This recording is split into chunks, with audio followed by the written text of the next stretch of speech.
Dropshipping looks simple from the outside, but when you look closer, there's a side not everyone talks about. At its core, dropshipping is simple. You sell a product you don't physically own. A supplier ships it directly to your customer. No inventory, no storage, just ideas and timing. But simplicity comes at a cost. Slow shipping from overseas suppliers, poor quality control, high refund rates, and in a world where trust is everything, one bad experience can destroy your brand or products. Behind every store that looks perfect, there's pressure building up in silence.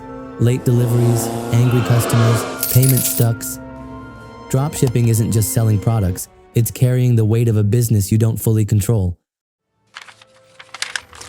Winning isn't about shortcuts, it's about choosing reliable suppliers, building real brands, and owning your customers' trust.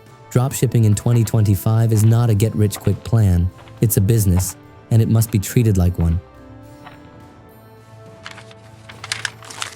Yes, dropshipping has its challenges, but if you stay focused, adapt, and learn from each mistake, it's not about avoiding the struggles.